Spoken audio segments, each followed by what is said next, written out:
Amém?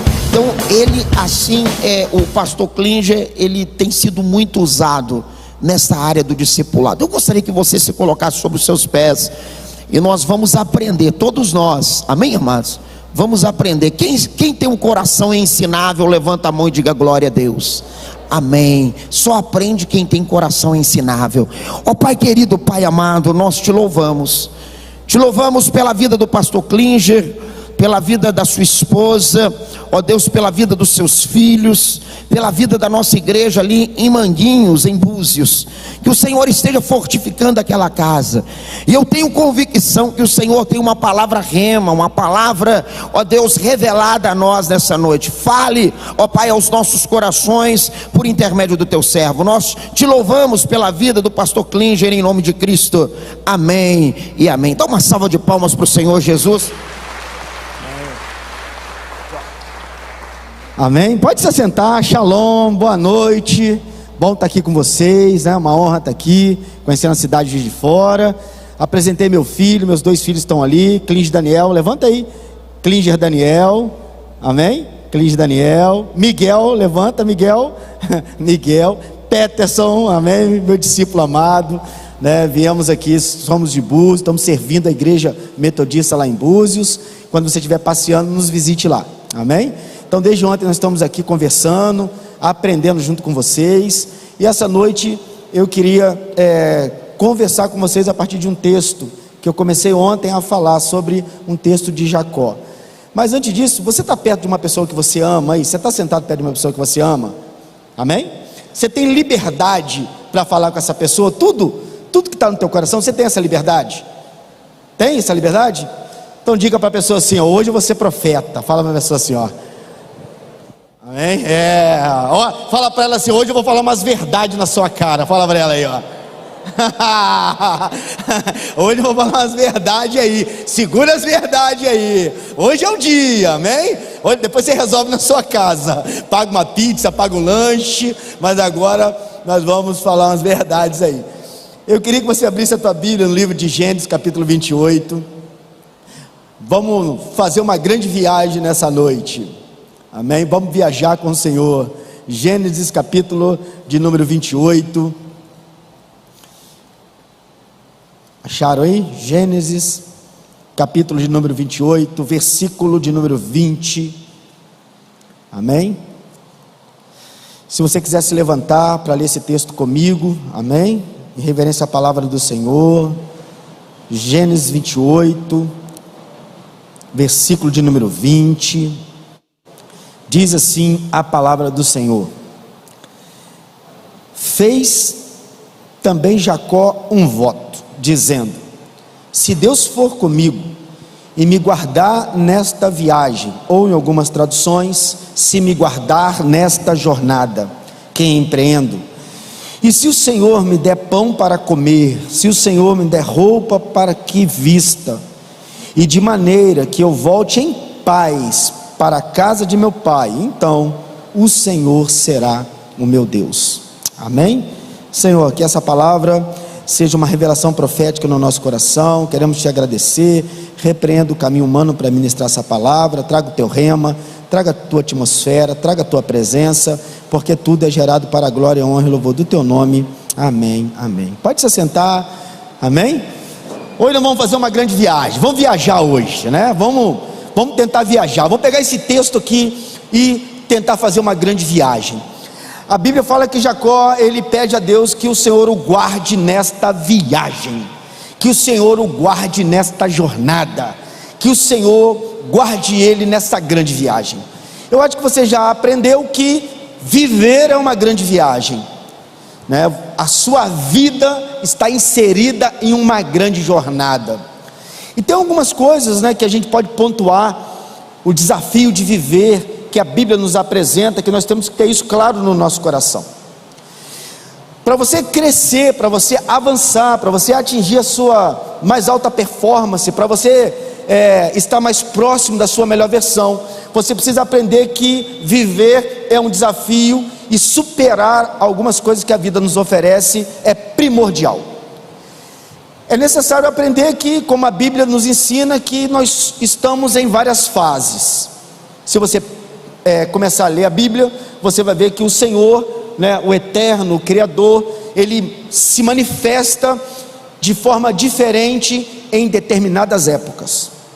Então você vê o Senhor Criador se manifestando na criação em Gênesis. Você vê a manifestação dele no livro de Gênesis de uma forma extraordinária. Depois você começa a releitura da Bíblia, você vai ver que a forma como ele se apresenta na época do Êxodo é totalmente diferente. O mesmo Deus, numa geração bem posterior, e uma manifestação totalmente diferente. O Deus de Gênesis, de todo o livro, é uma manifestação. Quando muda a fase para o Êxodo, a manifestação de Deus é de uma outra forma, é de um determinismo extraordinário, é de céu aberto, é de milagre, é de água sair da rocha, é de pão, né? É um maná caindo do céu, é algo que transcende a mente humana. Só que, de acordo com a Bíblia, entra um período dos reis e Deus se manifesta de uma outra forma. Entra o período dos juízes, entra o período dos profetas, e cada fase você vê uma manifestação. Na Bíblia não tem como você não ver as pessoas na Bíblia argumentando, todas as vezes que aparece algum argumento, o Senhor os repreende. Então a manifestação de Deus de Gênesis foi para Gênesis, a manifestação de Deus do Êxodo foi para o Êxodo, a manifestação de Deus para os reis foi o momento dos reis, a manifestação de Deus no momento profético para os profetas foi para os profetas. A manifestação de Deus é definida por cada fase. O que isso traz de lição para a nossa vida? Que nós não podemos ficar paralisados de uma determinada fase na nossa vida. Nós precisamos abrir os nossos olhos para permitir a ação de Deus, para que um novo agir, um novo milagre, um novo dinamismo atinja a nossa fase atual. Não é porque ele fez de uma maneira lá atrás que ele tem que fazer de novo da mesma forma. A Bíblia não mostra isso. Ele faz da forma que ele almeja atingir o objetivo. Então viver é aprender, vivenciar a manifestação de Deus, o milagre de Deus, o sobrenatural de Deus em determinadas fases da nossa vida. Então a primeira palavra que você tem que falar para a pessoa que está do teu lado aí, se você tem intimidade, é muda de fase. Amém? Primeira palavra é muda de fase. Você não é mais um adolescente para ficar em frente a uma televisão, ou se você é um adolescente, sai correndo, porque ficar mudando de fase de frente da televisão não vai te levar a uma faculdade de medicina. Você precisa levantar e meter a cara nos livros. Você precisa levantar e entregar os seus currículos. Você precisa levantar e ir atrás dos seus sonhos e objetivos. Se você ficar parado em uma fase, você não chega aonde Deus tem um lugar para que você ocupe. A vida nos impõe isso. Para você aprender isso, você precisa entrar numa nova dimensão da vida, que é desachupetar. Não existe essa palavra, amém? Se tem professor aqui, não existe. Desachupetar é quando as pessoas que vivem no ambiente profético são acometidos de uma síndrome, chamada síndrome do Peter Pan. Aí você fala, pastor, que síndrome é essa? É as pessoas que recusam o crescimento, recusam a crescer, não querem crescer, porque o crescimento lhe impõe responsabilidade decisiva. E quando você é menino, as pessoas decidem por você. Quando você cresce, você assume que você decide. E decisão é se expor. Quando você não decide, já é uma decisão. E as pessoas que são acometidas na síndrome de Peter Pan, que recusam o crescimento, quando você impõe um crescimento para ela, ela berra, ela chora, porque essa síndrome coloca a pessoa a viver numa terra do nunca. A pessoa, ela gira em torno de algo que não sai, né? É ano após ano com o mesmo problema. Passa pastor, vem pastor, mesmo problema, né? Vai para outra cidade e repete-se o problema. A pessoa, ela não se supera, ela não entende, ela precisa se superar para ultrapassar esse limite. Amém? Estão entendendo? Viver nos impõe a isso. E a vida também, você já deve ter aprendido, e a Bíblia nos ensina, que nem tudo que você quiser ter na terra, você vai conseguir. Você precisa lidar com as percas, você precisa superar os momentos que às vezes atinge a nossa vida. Quando eu era pequeno, quando eu era mais novo, pequeno eu sou até hoje, quando eu era mais novo, o meu pai comprou uma televisão redondinha. Quem lembra da televisão redondinha? Você lembra? Vou revelar a minha idade, né? Eu tenho 49 anos, já estou bem idoso, né? Então assim, é uma televisão redondinha, para quem conhece era muito legal. Ela tinha uma antena assim, você mudava o canal, chiava que era uma maravilha. Mas quem tinha aquela televisão, que maravilha que era aquela televisão. Ela tinha um baloado atrás, pequenininho. Quando meu pai comprou aquela televisão, eu lembro que o meu tio, ele comprou uma televisão a cores. E ele comprou essa televisão a cores, era linda. E eu falei com meu pai, pai, a gente precisa de uma nova televisão, porque essa já não dá. E eu lembro que meu pai apareceu com uma televisão imensa, com uma caixa de madeira, e na frente da caixa de madeira tinha um velcro rosa. Quem lembra disso? Vocês lembram disso? Cara, ver um Flamengo de rosa é só para poucos, ver um Flamengo de rosa. Aí você ligava para ver o jogo, estava aquela televisão com aquele velcro, e eu achava aquilo máximo, aquela televisão grande, aquela caixa, e eu feliz da vida. Meu pai comprou. Aí quando eu vou na casa do meu tio está com uma televisão a cores com UHF. E eu cheguei para o meu pai e falei, pai, a gente tem que ter uma televisão a cores, a gente tem que ter. E eu lembro que demorou muito para o meu pai comprar. Isso me trouxe uma lição, e essa lição é que nem tudo que eu quiser eu vou ter nessa vida. Nem tudo o que você quiser você vai adquirir nessa vida. Você precisa lidar com alguns anseios que se chama perca.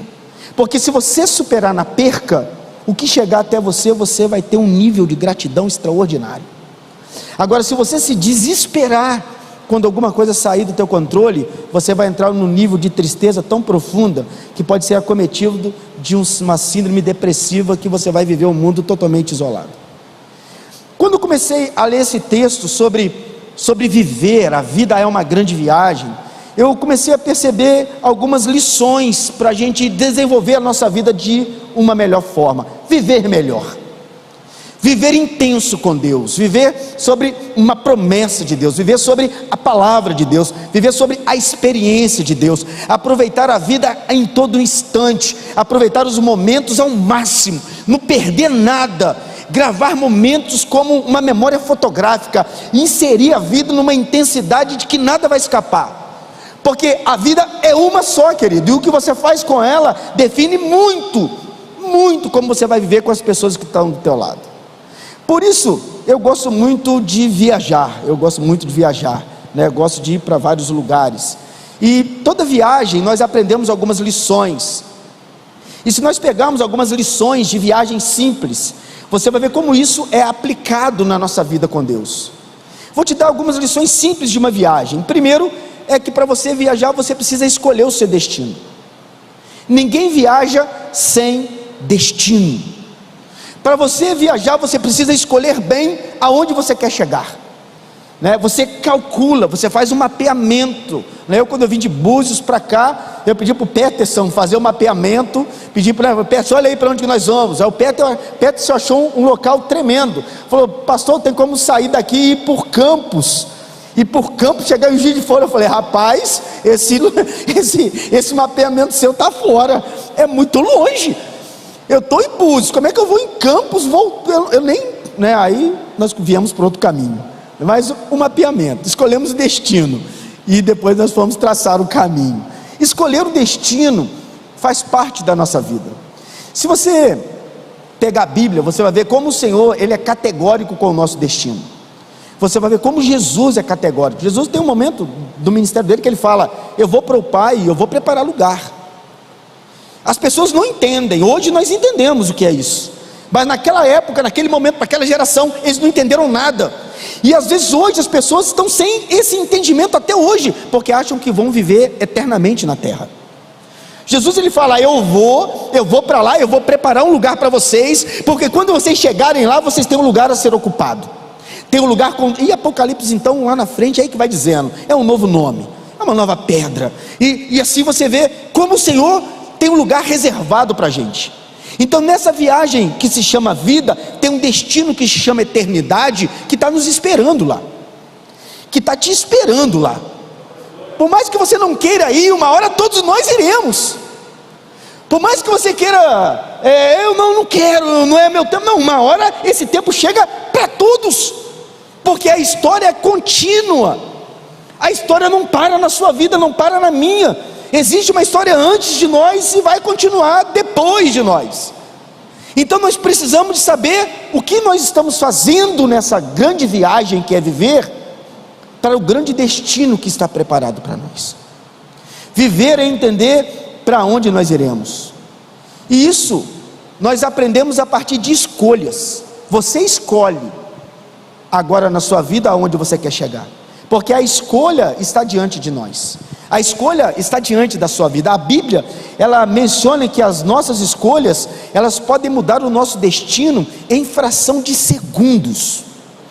Em fração de segundos, o Éden que foi projetado para o homem, para a mulher, se perdeu no tempo.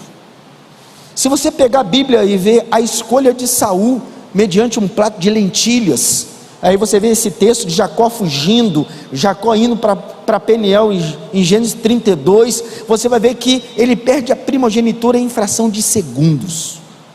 Quando você pega a Bíblia, você vê a diferença do rei Davi no pasto sendo ungido, e da escolha do rei Davi no trono diante de Betseba.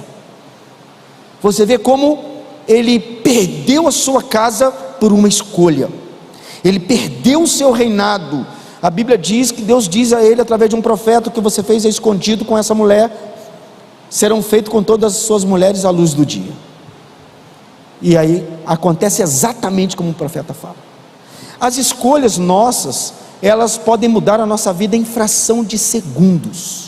Por isso, querido, escolha muito bem a sua vida, decida viver com Deus, não abra mão de Deus na sua vida, faça de tudo para você estar diante de Deus, valorize a presença de Deus, não deixa de maneira alguma nada tirar a presença de Deus que está embutida no teu coração, porque as nossas escolhas aquecem o nosso coração ou nos congelam totalmente. Amém? Estão entendendo? Todo mundo? Então as nossas escolhas, elas definem muito bem o nosso destino. Agora, se a gente começar a falar de viagem, você vai ver que nem só o destino é necessário escolher. A gente precisa também de escolher com quem nós vamos viajar, com quem vai estar do nosso lado nessa vida, quem você vai escolher para viajar com você nessa vida. Eu peguei uma pesquisa muito legal, que essa pesquisa fala o seguinte, que mais de 50% das pessoas que viajam, elas não estão focadas apenas no lugar que vão estar, mas elas estão focadas na companhia que estará com elas. Você pode estar no melhor lugar do mundo, se você tiver com uma companhia ruim, vai te dar vontade de ir embora, você vai perder a alegria, você vai perder todo aquele entusiasmo, tudo aquilo, aquela vontade. Então a companhia, ela define muito bem o lugar que você vai chegar. Por isso é necessário você escolher muito bem quem viaja contigo na sua vida. A Bíblia fala que uma má companhia pode levar você para um lugar totalmente contrário daquilo que Deus almeja. Se você pegar a Bíblia e ver a história de Jonas, você vai ver um profeta comprando um bilhete para ir para um lugar errado. Você vai ver um profeta investindo seu dinheiro para ir para longe. A Bíblia diz que ele pega o seu dinheiro, paga uma passagem para ir para longe da presença do Senhor. E nessa viagem que ele estava indo para longe da presença de Deus, a Bíblia diz que há uma tempestade, há um movimento diferente. As pessoas que estavam naquele barco ficaram com medo, aquele barco parecia que ia virar, as pessoas iam morrer, e o profeta estava lá no porão dormindo. Você sabe o que isso mostra para mim? Isso me ensinou muito. Se você andar com um profeta desobediente, quando ele afundar, ele vai te levar junto. Cuidado com quem você põe no teu barco. Hoje é o dia de você cancelar o bilhete de profeta desobediente do teu lado. Se tem pessoas que desobedecem à presença de Deus, ignoram a presença de Deus, zombam da presença de Deus, cuidado, que se afundar o barco você vai junto. É uma companhia que está do teu lado. A Bíblia diz que Jonas estava disposto a morrer e levar inúmeros inocentes com ele, porque profeta teimoso. Olha para a pessoa e diga assim: você conhece gente teimoso? Você conhece aí? Você conhece gente teimoso? Que Deus está dizendo, vai para lá, e a pessoa, não vou. Deus está dizendo, fica quieto, e a pessoa, vou falar. Você conhece pessoas que agem por impulso, agem por precipitação, e depois que agem por precipitação não conseguem voltar atrás e dá um rolo danado. As pessoas às vezes estão certas, mas agem precipitada, e o certo na hora errada se torna errado. E quando se torna errado não tem como voltar atrás, e aí dá um tumulto só, os relacionamentos se quebram.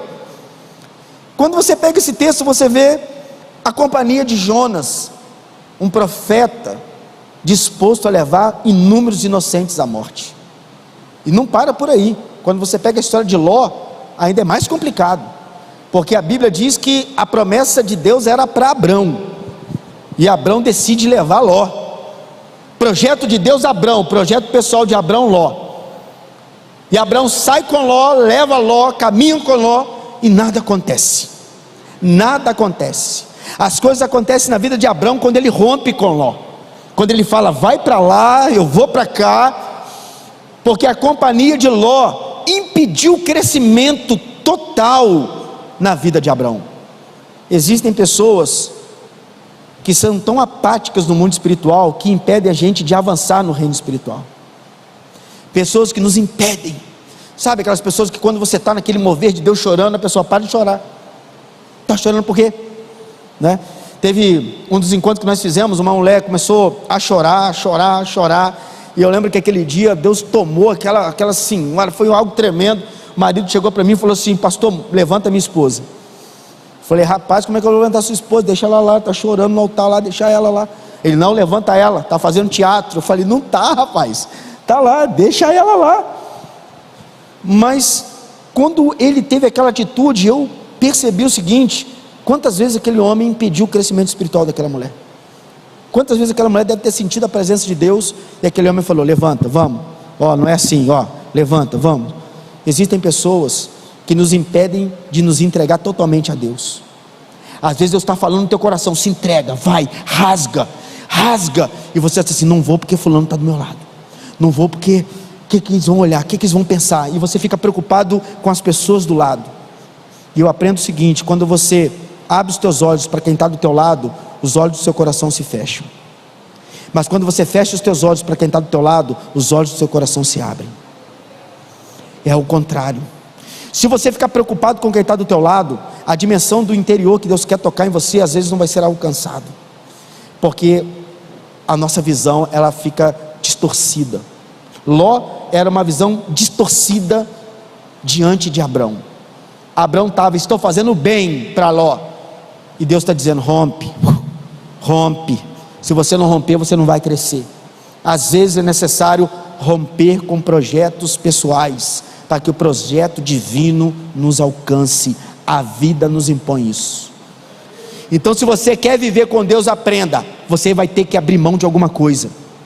Deus não vai se encaixar na sua agenda, Deus vai rasgar a sua agenda e colocar uma nova agenda na sua vida. Deus não vai fazer do seu jeito, Deus vai fazer do jeito dele. Entrar na dimensão de Deus é deixar Ele fazer, e não Ele entrar naquilo que eu quero que Ele faça. É Ele que vai fazer, é da forma dele, é do jeito dele, é no tempo dele, é na dimensão dele, não é na minha. Se você viver tudo na sua dimensão, tudo no seu tempo, tudo do seu jeito, a vida é muito curta, você vai aproveitar muito pouco daquilo que Deus tem para a sua história. Então é necessário você escolher muito bem com quem você vai viajar nessa vida. Amém? Escolha os seus companheiros de viagem. Quando eu começo a ler esse texto e começo a ver a viagem, como a viagem é um grande desafio, viajar sempre será um grande desafio, eu vejo como é bom você estar perto de pessoas que te inspiram. Como é bom você estar perto de pessoas do teu lado que quando você olha fala assim, pô, é tremendo, como essa pessoa se lança diante do Senhor. Como é bom quando você está no meio da adoração e você vê as pessoas adorando, e isso eu ensino na minha igreja, eu falo para a galera do louvor, falo para eles o seguinte, as pessoas precisam ver você diante do trono de Deus adorando, porque se você não estiver lá adorando, ninguém vai adorar o Senhor. Você precisa inspirar as pessoas a adorar. Você precisa sair da dimensão terrena e entrar na dimensão espiritual. O Senhor precisa ouvir os nossos cânticos. O Senhor precisa receber a nossa adoração. Então, se você quer levar uma igreja de adoração, comece por você primeiro. Saia do teu lugar físico e entre numa dimensão espiritual. Porque se as pessoas olharem para você e não verem você, não se inspirarem na sua adoração, as pessoas vão reproduzir a mesma forma como você age, os mesmos hábitos como você age. Quer ver a luta que eu tive na minha igreja? Era toda vez que acabava o louvor, o ministério de louvor saía da igreja. Não sei se aqui acontece isso, mas na minha igreja, misericórdia, acabava o ministério de louvor tocar, a turma, nunca vi tanta sede que essa turma tinha para beber água. Até um ponto que eu virei para eles e falei assim: ó, para lá na porta, quando eles for sair, não deixa ninguém sair, deixa todo mundo. Petro lembra, né, Petro? Petro já chegou na época boa. Segura, não deixa ninguém sair, porque na hora de adorar todo mundo tem que ficar em pé ouvindo eles, e na hora que a gente vai pregar eles saem e não quer ouvir ninguém. E teve um dia que a minha esposa foi mais radical. Minha esposa falou assim: então vamos fazer o seguinte, se todo mundo sair na hora do louvor, na hora da palavra, na hora que eles for louvar no próximo domingo, toda a igreja vai sair, só vai entrar na hora que eles acabarem de louvar. Eles vão ver como funciona, eles vão aprender na prática como funciona, vão aprender na realidade como funciona. Por que isso é necessário? Porque nós somos pessoas que inspiram as outras. Você é um agente inspirador dos outros, e a vida é muito curta para a gente perder tempo, perder momento. A gente tem um curto período para ficar junto numa atmosfera dessa, e como nós nos lançamos nessa atmosfera, faz toda a diferença para a semana que está entrando, para o mês que está entrando, para o ano que está entrando. Então o altar ainda é a resolução de muitas coisas. Quantas pessoas chegam na igreja e o altar reverte situações, reverte casamento, reverte ministério, desperta dons. Eu não sei se vocês lembram de uma atmosfera, de um período onde as pessoas vinham para a igreja para buscar dons. As pessoas queriam dons, chegavam na igreja: eu preciso, Senhor, me dá dom de cura, eu quero dom de cura, eu quero dom de... Vocês lembram desse tempo ou não? Parece que isso tudo foi mudando. Hoje as pessoas não querem dons, querem presente de Deus, querem receber alguma coisa de Deus, querem que sempre Deus supra alguma coisa. E Deus está dizendo: olha, eu quero fazer algo através de você, eu quero que você viva uma atmosfera diferente, eu quero que você seja uma fonte inspiradora onde você vai. A vida é muito curta. Como nós vivemos com Deus é uma intensidade extraordinária daquilo que Deus faz através da gente. Quando eu peguei esse texto e comecei a ver sobre a viagem, e viajar é muito bom, e o que eu estou fazendo na minha vida influencia muito no destino que eu vou, o parceiro que está do meu lado, com quem eu escolho andar, o que eu escolho fazer, como eu escolho viver, como isso influencia nessa viagem, nesse presente que é a vida, é algo fenomenal. Eu preciso relembrar isso sempre. Agora, algo que a Bíblia nos ensina e que às vezes se perde no nosso pensamento é que nós somos turistas. Diga para a pessoa assim: ó, você é um turista nessa terra. Você fala: pastor, mas eu moro em Juiz de Fora, eu não sou turista em Juiz de Fora. A Bíblia fala que você é um turista nessa terra. E às vezes as pessoas tiraram alguns versículos da Bíblia, acham que não são turistas, mas a Bíblia tem inúmeros versículos que falam sobre isso. Eu vou citar alguns para vocês, anota para você ler na sua casa. 1 Pedro 2,11: amados, exorto-vos, como peregrinos e forasteiros que sois, a vos absterdes de todas as paixões carnais que fazem guerra contra a sua alma.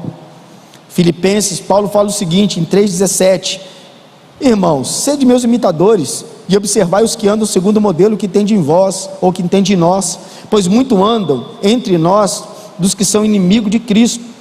O destino deles é a perdição, o Deus dele é o ventre, e a glória deles está na sua infâmia, visto que só se preocupam com as coisas terrenas, porém a nossa pátria está nos céus. Paulo está dizendo para a geração dele: cara, tem muita gente preocupada com tudo na terra. Eu creio que a tua preocupação deve ser também imensa, com muitas responsabilidades que você tem na terra, mas não esqueça, a nossa pátria é no céu. A nossa pátria não tem esquerda nem direita, tem um Deus justo que está nos guardando. A nossa pátria não tem vermelho nem amarelo, tem Jesus, é Ele que morreu por nós. Há uma pátria superior ao nosso entendimento humano, e isso ninguém pode tirar, isso ninguém pode rasgar, está na Bíblia. Se você pega Hebreus 11, versículo 13 a 16, é mais categórico, está dizendo: todos esses morreram na fé, sem ter obtido as promessas, vendo essas promessas de longe, saudando-as e confessando, porque eles eram estrangeiros, eles eram peregrinos nessa terra. Hebreus 11 é uma lição dos heróis da fé, e nesse texto está dizendo o seguinte: que muitos morreram sem ter a promessa, mas almejando uma pátria superior. O último versículo é tremendo, fala: há uma pátria superior, isto é, uma pátria celestial.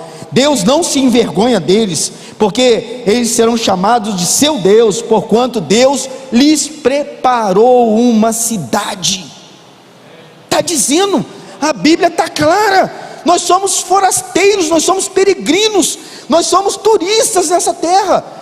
Então nós precisamos viver bem, parar com muitas pendências, com muitas amarras no coração, com problemas emocionais, com falta de perdão, com questionamento, com dureza no coração. A vida é muito curta, e uma hora nós vamos para esse destino. Jesus ainda é mais categórico. Jesus, em Lucas capítulo número 12, ele fala uma parábola. Está dizendo assim, Lucas 12, versículo 13: nesse ponto, um homem que estava no meio da multidão falou: mestre, ordena meu irmão que ele reparta comigo essa herança.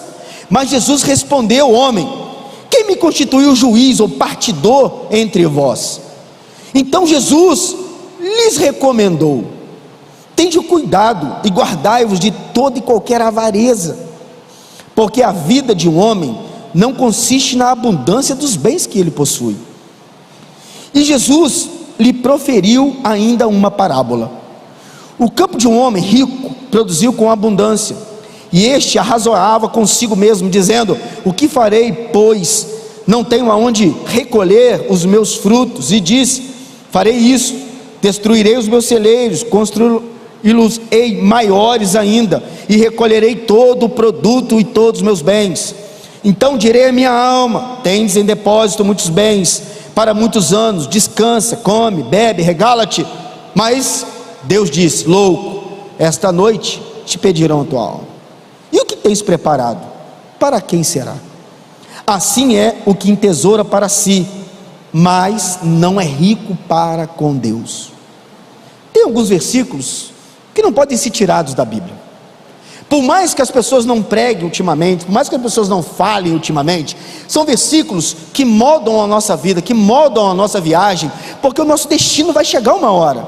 E esse texto está dizendo, Jesus está dizendo o seguinte: ó, viver é bom, ter valores é ótimo, mas não perca os valores espirituais. Se você tem valores, invista em quem não tem. Se Deus te deu um depósito, cuidado, não entesoura para si como ganância, como mesquinhez. Calma, porque se você fizer isso, uma hora você parte, para quem será? Para quem ficará? E Jesus está dizendo: você está projetando o futuro, mas se Deus pedir a sua alma hoje, como será? Como será? Eu vim aqui nessa noite, da parte de Deus, com um temor no coração, dizer para você o seguinte: o que você anda fazendo com a tua vida? E vim dizer para você o seguinte: viva o melhor momento com as pessoas que você ama. Largue todas as pendências, largue todas as amarras, se lance diante de Deus, se lance diante dos desafios de Deus, coloque o seu talento na mão de Deus, coloque os seus dons na mão de Deus. É tão ruim quando você vê as pessoas com talento dizendo que não querem usar diante do reino de Deus. As pessoas são, às vezes tem gente que é um baita profissional na área da educação, quando chega na igreja fala: eu já lidou com criança a semana inteira, não quero lidar com criança na igreja. Às vezes a pessoa, ela tem um talento, ela tem um dom, e quando ela precisa colocar diante do reino, ela fala: não, no reino eu não quero, eu prefiro colocar do outro lado, mas no reino eu não quero abrir mão. Se lance para isso. Viver é uma vida só. Eu queria fazer você pensar junto comigo: nós vamos viver muito pouco. Eu não sei quantos de vocês têm o prazer ou tiveram o prazer de conhecer a sua bisavó ou o seu bisavô, ou seja, a quarta geração. Tem alguém aqui em nosso meio? Quarta geração. Vocês são privilegiados, amém? Vocês são privilegiados, porque a maioria das pessoas não conseguem conhecer a sua quarta geração. No meu caso, eu não conheci meu bisavô, e não conheci a minha avó por parte do meu avô, e não conheci o meu avô por parte da minha mãe, não conheci. Então eu conheci o meu avô por parte de pai e minha avó por parte de mãe. Então eu não conheci. Então na minha família eu só conheci os meus avós assim, né, de parte de pai e parte de mãe, meu pai e minha mãe, então eu não conheci minha quarta geração. Sabe o que isso mostra pra gente? Que o nosso período é muito curto aqui na terra. É muito curto. Basta 3 gerações para a gente se tornar esquecido ou lembrado para sempre. Basta 3 gerações da nossa família para você se tornar uma pessoa lembrada, uma pessoa que as pessoas vão ter prazer de lembrar da tua fé, lembrar do teu legado, lembrar da sua vida, lembrar da tua conduta, ou 3 gerações para você se tornar um esquecido, para a gente não ser lembrado por mais ninguém. Então nós precisamos fazer com que Deus, através de nós, atinja o objetivo com as pessoas que nós amamos. Amém? Vocês estão tão quietinhos, gente. Mas para isso, numa viagem, eu acho que você já viajou, o Wesley viaja muito para fora do país, né? Eu tive a oportunidade de viajar, hoje a gente estava partilhando, fui numa igreja que ele foi, em Kansas, a igreja metodista da ressurreição do pastor Adam. Eu fiquei um período nos Estados Unidos, fiquei quase, eu acho que foi uma semana que nós ficamos lá, e eu tive a oportunidade de visitar essa igreja, e nessa época que eu fui, o Clinge Daniel era muito pequeno. Acho que o Miguel, acho que não tinha Miguel ainda, né? Acho que não tinha Miguel, ou tinha Miguel era novinho, algo assim. E quando eu estava lá, nessa viagem, eu vi uma piscina de bolinha. Numa viagem, bagagem, às vezes tinha Miguel. Não? Tinha Miguel. Eu lembro da piscina de bolinha, foi para Miguel. Quando eu cheguei lá, eu vi uma piscina de bolinha imensa. E eu falei, cara, eu vou levar essa piscina para o meu menino, que lá no Brasil não tem, eu vou comprar aqui, vou levar. Eu peguei uma bagagem, um peso, mas muito desnecessário. Peguei aquela bagagem, comprei mala, tirei tudo da mala, tirei aquele monte de, aquela piscina desmontada, coloquei numa mala imensa, fui para o aeroporto. Hoje é muito mais caro pagar bagagem, né? Naquela época, se fosse hoje, não dava para trazer. Então, paguei, levei um peso desnecessário e levei para dentro de casa, abri a mala, enchi uma piscina de bolinha, uma alegria tremenda, lembrando de onde eu tirei aquilo e aonde chegou. Quando os dois pularam na piscina, sabe o que aconteceu? Desvaziou na hora, furou, cara, estourou o negócio. E eu lembrei de todo o peso que eu carreguei, eu lembrei de todo o esforço que eu tive na viagem, e eu falei, misericórdia, eu fiz um esforço desnecessário, porque numa viagem, quanto mais bagagem eu carrego, mais lento eu fico, mais cansado eu sofro. Então na nossa vida, uma coisa que nós precisamos identificar é qual é o peso que a gente anda carregando, porque na nossa vida o menos se torna mais, e a Bíblia nos ensina a se esvaziar. O poder do vazio, o poder da gente lançar as nossas convicções, os nossos achismos, o nosso jeito, né, as nossas certezas, e a gente começa a tirar aquelas bagagens todas, porque diante de Deus não importa a bagagem, o que importa é o coração. Para Deus o importante não são os canudos, para Deus o que importa é o brilho do teu olhar, é o seu coração, é a forma como você entra, é a sua motivação certa, com a intenção correta, é a palavra que eu ministrei hoje de manhã aqui. Para Deus o que importa é isso. E numa viagem nós precisamos analisar o que nós andamos carregando, porque às vezes muito peso nos impede de fluir na presença do Senhor. Muito peso nos torna cansados, nos torna mais lentos, né? Se você já andou com bolsa de supermercado numa longa distância, você vai ver que 100 metros você carrega legal a bolsa, só que quanto mais você vai andando com a bolsa, mais peso você vai tendo. Então aquilo que inicialmente era leve se torna um peso. Por isso, querido, que Jesus ele diz em Lucas capítulo 11 versículo 29, vinde a mim todos que estáis cansados e sobrecarregados, e eu vos aliviarei. Sabe o que é aliviar no grego? Reanimar. Quando eu peguei a tradução dessa palavra aliviar no grego, eu vi como o Senhor é bom, né? O Senhor fala: eu quero te aliviar. Não, aliviar não é tirar nada, é te reanimar. Ou seja, o peso pode continuar, mas você vai aguentar chegar até o fim. Ele vai te reanimar, você vai ganhar forças, você vai tirar forças da onde não tem, porque o Senhor vai te fortalecer. Será que você já passou por isso? Quando você achou que nada ia dar certo, você ganhou força, você ganhou fôlego, e quando você viu, você chegou até o fim. É isso que Jesus diz. Na nossa vida, você vai passar por dificuldade, o peso pode se tornar algo grave na sua história, mas se você estiver com Ele, Ele vai te reanimar, Ele vai fazer você chegar até o fim, você não vai abandonar. Essa palavra do quase não vai fazer parte da sua história, você vai sair fora dessa palavra. Essa palavra do quase, ela não pode fazer parte da nossa vida. Eu quase fui feliz, eu quase consegui, eu quase cheguei lá. Nós não nascemos para viver no quase, nós nascemos para chegar até o fim, para ir até o fim, para terminar um ciclo e começar um outro ciclo. O Senhor, Ele faz isso através da nossa história. Termine um ciclo, feche um e inicie outro, feche um e inicie outro, e vamos vivendo, vamos superando, vamos avançando. Entra um ano, vai outro ano, passa um mês, outro mês, muda uma estação, uma hora é verão, outra hora é outono, uma hora vem a primavera, uma hora vem a colheita, outra hora vem o inverno. As estações chegam e nós permanecemos o mesmo. Não importa o que acontece, o Senhor quer que a gente permaneça o mesmo. Viver é permanecer o mesmo. Quando eu vi essa palavra, e eu fui desafiado através dessa palavra, eu vi como é necessário a gente se aproximar de Deus. Você está feliz com a tua vida, querido?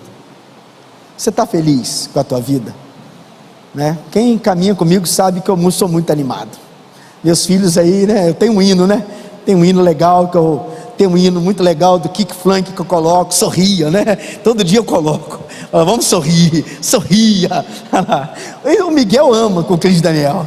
Quando ele levanta pela manhã para ir para o colégio ou ir para a faculdade, eu coloco o hino, e eles falam: de novo, pai? Eu falei: sorria, sorria. Vamos começar o dia. O que adianta? O que adianta 1 quilo de cara triste para resolver o seu dia? Não vai resolver nada. Vai resolver você levantar emburrado com todo mundo que está do teu lado? Vai adiantar você maltratar quem não merece ser maltratado? Vai adiantar sua cara emburrada? Vai adiantar o seu gesto? Vai adiantar nada. Então, sorria. E isso é tremendo, porque quando nós sorrimos, muda o nosso interior, os nossos gestos mudam o que está por dentro. Às vezes falaram que o que está por dentro muda o que está por fora, mas não. Na psicologia, o que está por fora reflete o que está por dentro. Vou te dar um exemplo. Se você estiver sem máscara, faz um teste na sua casa. Tira a máscara perto da sua família e começa a sorrir. Começa a sorrir. Começa a sorrir, começa a sorrir, começa a sorrir, começa a sorrir. Quando você vê, as pessoas vão estar sorrindo, outros vão te achar maluco. Mas uns vão falar: rapaz, você está rindo de quê? Não, eu estou sorrindo. Deu vontade de sorrir. E de repente o seu interior, ele começa a modificar. O que está dentro de você começa a ser mudado. E segundo algumas pessoas que tiveram uma experiência, até uma unção, chamada unção do riso. Vocês lembram? Já ouviram falar sobre isso? Teve um dia que esse negócio me pegou, vocês não têm noção. Eu estava num encontro na cidade de São Sebastião do Alto, e aquele dia estava uma pressão, estava uma atmosfera, um monte de gente, e de repente não saiu a janta. E quando não saiu a janta, gente, e crente come muito, né? Não saiu a janta, e o pessoal falou: pastor, vai lá na cozinha, porque as cozinheiras estão rindo. E eu falei: não é possível. E a janta? Não tem janta, está todo mundo rindo naquela cozinha. O pessoal não consegue pegar uma panela. Você chega lá, o pessoal está rindo, está olhando para outra, está rodando, está rindo. Eu falei: vou lá acabar com essa história. E eu cheguei lá bravo, né? Pequenininho é bravo, né? Cheguei lá bravo. Falei: gente, o que está acontecendo aí nessa cozinha? A janta não está pronta. E as irmãs: pastor, e começaram a rir. Eu falei: mas eu coloquei a mão na irmã para me acabar com aquela bagunça, né? Eu comecei a rir junto com elas. E o pessoal: pastor, eu falei: cara, não dá. E eu comecei a rir. E eu vi o seguinte: que o Senhor quer que a gente se torne a nossa vida. O Senhor quer que nós nos tornemos mais alegres. Já viu um texto? A alegria do Senhor é a nossa. Será que ficar triste é pecado? Será que ficar triste é pecado? Porque se a alegria do Senhor é a nossa força, Será que as pessoas que vivem em tristeza profunda, elas estão pecando contra a sua própria vida? Contra o presente que Deus deu? É algo que a gente precisa pensar. Então eu queria que nessa noite você sorria, que você se alegrasse mais com as pessoas que estão do teu lado, que você, quando chegar na tua casa depois do culto e for comer aquilo que você gosta, aquele pão com ovo legal, aquele pão com mortandela abençoado, que você abrisse aquilo lá e falava: oh, que maravilha, oh Jesus, olha que gostoso. Quando for comer a pizza e fala: oh, mas que pizza abençoada. Que tem gente que emburra a cara por causa de comida. Conhece gente assim? Sim ou não? Conhece? Perde até a comida perde sabor, porque a pessoa fica tão emburrada, tão triste, porque perde o sabor. Então nós precisamos valorizar esses momentos que nós estamos inseridos. Por que isso é importante? Passa para a gente o slide. Porque numa viagem, pode passar o slide para mim aqui, para a gente terminar. Na vida, nós colecionamos momentos. Todo mundo que viaja coleciona momento. Numa viagem, o que nós queremos fazer são tirar fotos, amém? É bom demais tirar foto quando nós estamos viajando. Eu estou em Juiz de Fora, mas eu estou tirando foto de tudo, você não tem noção. Peço para o Peterson tirar, peço para o Miguel tirar, tira foto, cara. Tira foto daqui, é legal, vamos tirar foto daqui. Hoje eu tomei um café lá, né? Café Califórnia, né, Wesley? Tomamos um café Califórnia. Pô, vamos tomar um café Califórnia. Vamos tomar um café nesse lugar. A nossa vida, ela é marcada por momentos. A sua vida é marcada por momentos. Você coleciona momentos. E colecionar momentos diante da presença de Deus é extraordinário, porque nos marca. Tem alguns momentos aqui que eu aprendi a vivenciar mais intenso esses momentos. Então eu coloquei alguns aqui e pedi para... Ô Suza, você colocou o de vocês aqui? Não, né? Nenhum de vocês, ó. Não tem nenhum de vocês aqui. Ah, está no outro? Ah, tá bom. Está no outro slide, eu vou passar o outro. Olha só, isso aqui foram alguns momentos que não tem como esquecer. Não tem como esquecer. Esse daqui é uma trilha que nós fizemos e o Peterson foi junto com a gente. Ele foi pensando que a gente ia subir a Serra das Emerências e andar 2 quilômetros. Nós passamos por 3 praias até chegar a Peró e andamos 10 quilômetros. E ele no meio da trilha falou assim: eu não sabia que era longe, eu não sabia que era desse jeito. E nós olhamos, não teve como esquecer, né, da tristeza do Peterson nessa trilha. Eu vou ficar bem velhinho e eu vou lembrar exatamente do Peterson andando nessa trilha. Eu não vou esquecer. Colecionei esse momento. É impressionante, né, quando a gente passa por alguns encontros. O Fruto Fiel na nossa igreja foi algo extraordinário, né? As pessoas na igreja mergulhando na presença, orando pelas pessoas que amam, pegando os nomes e tendo fé que Deus ia mudar a história daquelas pessoas, mergulhando em alto profético, pedindo para Deus que elas possam ser restauradas para restaurar os outros. E foi um momento extraordinário, que foi esse Fruto Fiel aqui, foi algo tremendo, tremendo. Vocês não conseguem, essa igreja é a igreja de um amigo meu de São Paulo, que quando nós chegamos lá era um grupo muito pequeno. Hoje é uma igreja que tomou uma proporção muito maior, porque eles decidiram viver intensamente os momentos com Deus, colecionar momentos.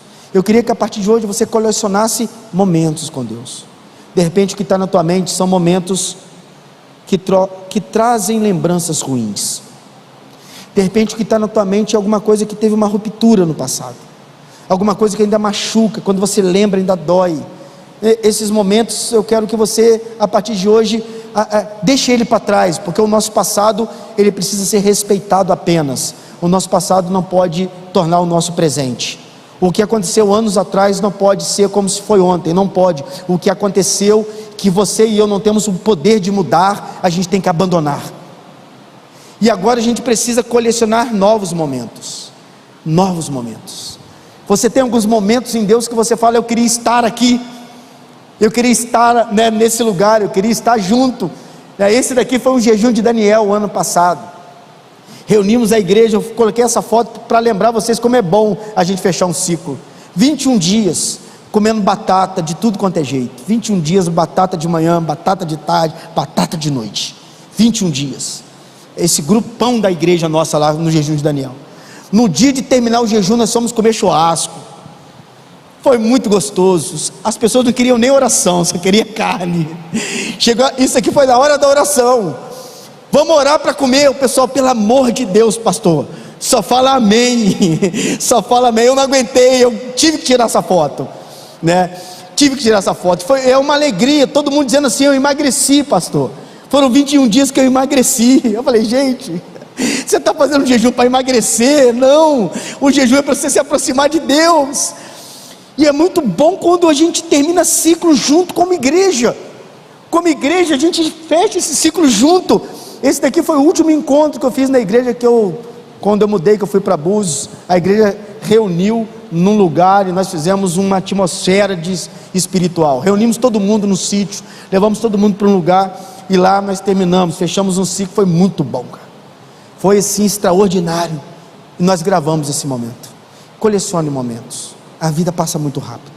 Você está dentro de uma família de fé. Você tem a sua família física e uma família de fé.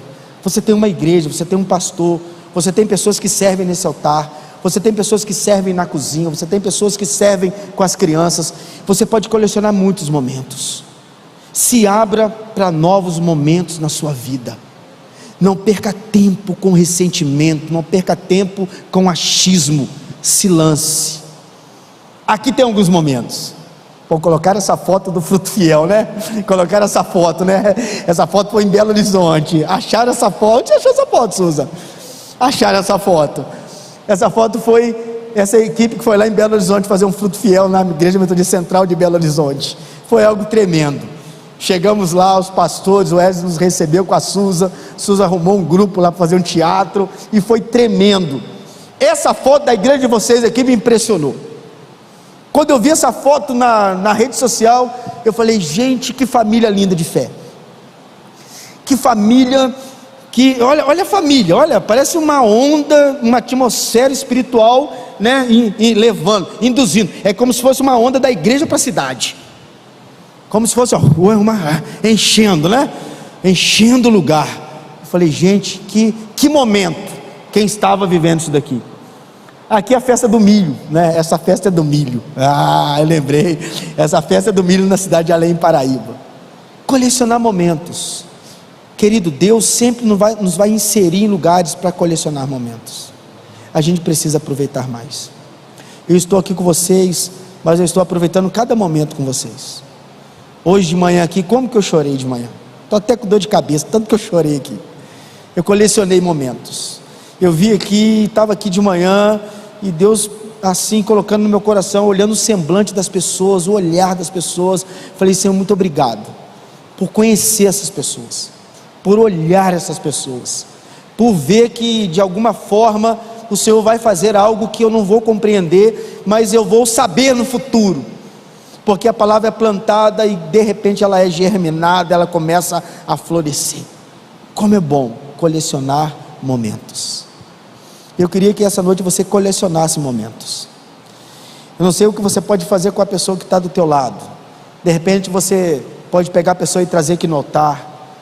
De repente você é uma pessoa que se ausentou do púlpito. A sua memória é relembrar as vezes que você teve em algum púlpito. E Deus está dizendo: volte a colecionar esse momento. Deus está dizendo: o altar é o seu lugar. Se a mensagem que você tinha era do altar e você ficou longe do altar, e Deus está dizendo: o altar é o seu lugar. Colecione mais momentos no altar. Colecione mais momentos na atmosfera do Senhor. Colecione mais momentos diante do Senhor. Amém? Você está do lado da pessoa? Fala assim: a partir de hoje nós vamos colecionar momentos.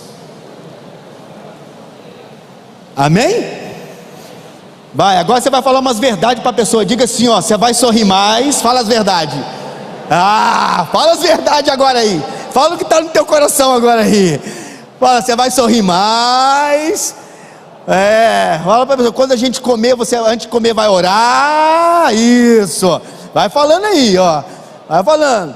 Você vai agradecer quando tiver ovo, vai agradecer quando tiver carne, vai agradecer quando o pão for queimado no fogão, né? Aqui vocês queima pão no fogo. Vocês queimam isso? Tem esse negócio? Pão ficou ruim, pão nenhum fica ruim. Joga no fogo lá e você vai comer. Então, parar de reclamar por coisa pouca. parar de criar tumulto em ambiente onde está com shalom, que está com paz, se permitir viver momentos extraordinários, colecionar momentos. Viver é colecionar momentos, e a Bíblia fala, é tão tremendo isso, que depois você pode pesquisar, o pastor Wesley depois pode aprofundar nisso. Tem um livro chamado Livro da Memória. Quando se abrir os livros na Bíblia, tem um específico que é o livro da memória. Meus meninos sabem muito bem disso. A minha esposa, os dois ali, a cara dos dois. A minha esposa fala, está tudo registrado. A minha esposa fala para eles assim, ó, Deus vai abrir sua memória. Eu não vou ver, mas Deus está vendo, está registrado no livro. Tem um livro chamado Livro da Memória. Tudo aquilo que nós fazemos está sendo registrado no céu, gente. Tremendo. Você deve ter um book extraordinário no céu. Imagina aí você no céu. Imagina o seu book no céu. Agora imagina a palavra de Romanos 14:12. Cada um de nós dará conta de si mesmo a Deus. Imagina esse book lá. Imagina esse book lá no céu. Cada um de nós prestará contas de si mesmo a Deus. Você não vai ter papai, não vai ter mamãe, não vai ter amigo. Você não vai ter, não. É você e Deus. É você e a sua memória. É você e a sua coleção. É você e os seus anos. É você e a sua conduta. É você e os seus hábitos. Ei, Jesus, é bom demais viver com Deus. Bom demais viver com Deus.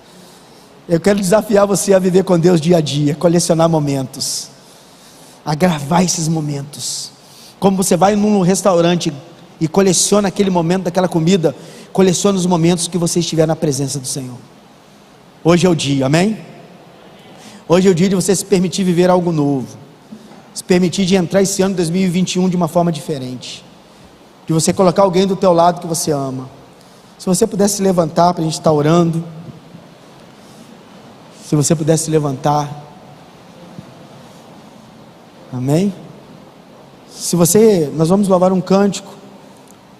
Se você quiser conduzir a pessoa aqui no altar, para você colecionar esse momento.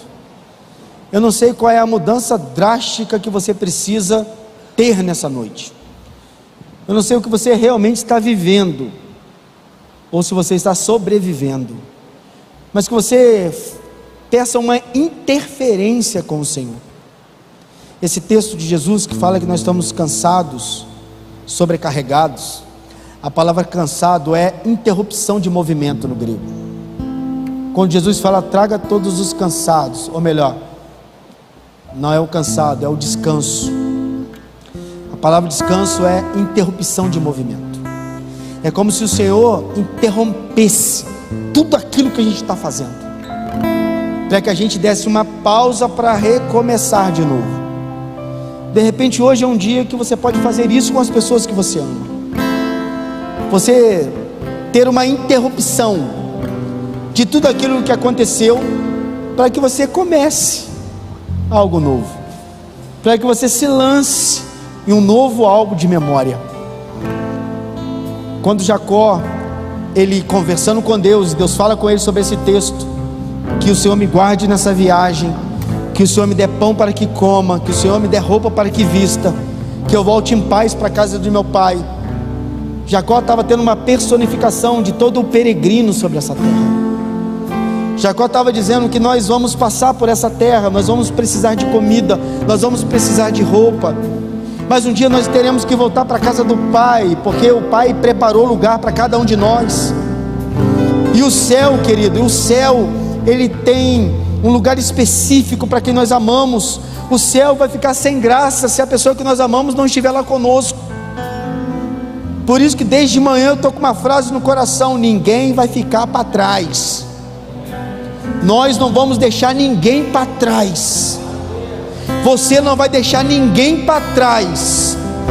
Você vai caminhar, você vai romper, você vai seguir, você vai ter a sua escala, você vai ter um momento seu com Deus, mas você não vai abrir mão de ninguém, ninguém vai ficar para trás. Nós vamos juntos como igreja, nós vamos caminhar juntos como povo de Deus. Ninguém vai ficar para trás. Então segura na mão da pessoa aí para você orar, e diga para a pessoa: você não vai ficar para trás. Diga isso para a pessoa. Fala: se depender de mim, você não vai ficar para trás. Se depender da minha força, você não vai ficar para trás. Se depender da minha vida, você não vai ficar para trás. Nós vamos juntos. Nós vamos caminhar juntos. E se você quiser vir no altar, querido, venha no altar com a sua casa, venha no altar com essas pessoas. Colecione um momento nessa noite. Hoje é dia de você colecionar esse momento de algo novo, novo, novo, novo. Algo novo. Algo novo. Todo medo desaparecer.